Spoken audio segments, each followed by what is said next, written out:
Hi everyone, Allison here, and we are on day 14 of my art journal challenge, where I am doing an art journal every day for the month of January. And so for this one, I've decided just to use black and whites and neutral colors.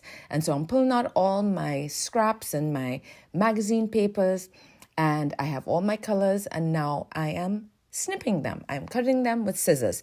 Now, what I did for a lot of them, I love tearing and ripping, and I love that edge.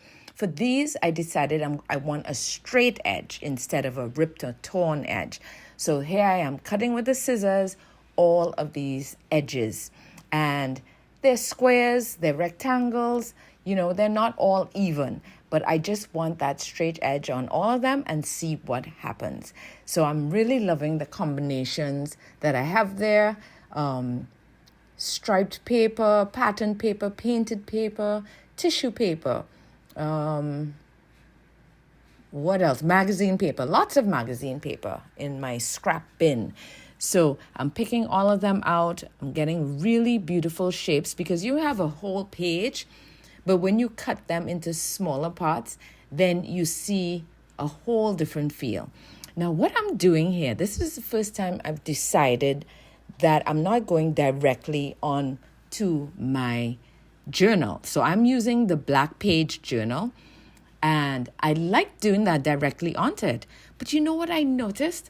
I did one before this one, and I found it was so easy because I found, instead of just placing it down without it being glued first, which I usually do, place it down, pile them all together, rearrange all of that, and then lift them up and glue them down, I just decided to stick them one on top of the other. In this one, I had a little square of drawing paper. It was a sturdier paper. But you don't have to have any kind of backing. You can just do one page on top of the other piece, on top of the other piece, and just keep going. And it was funny because I thought it was easier for me in terms of seeing how it came together, piecing things together, so it has a cohesive look.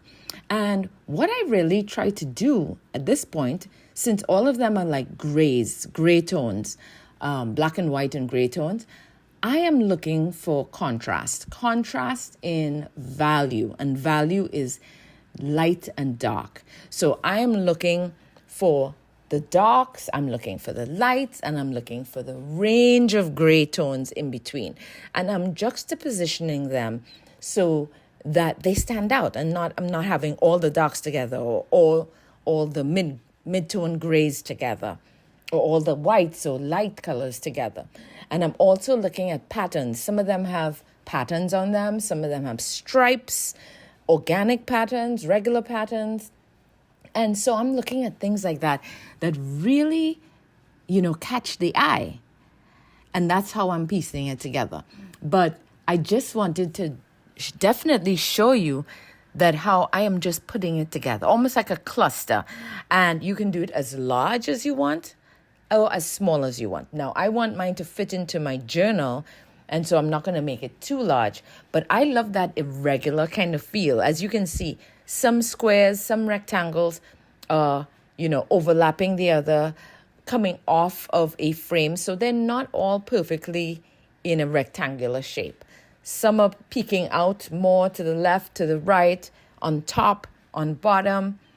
And as you can see, this piece here, look at that piece. I'm putting it behind. So instead of on top, I put it behind. So you have a lot of ways of just piecing it together, having fun with this. And here were 4 pieces that I did, plus another one of the pages. And now I am going to glue it down. So I made sure that I didn't make it too big, and so that it can fit on my page. Here I'm turning it around to see how I like the composition and see what works well.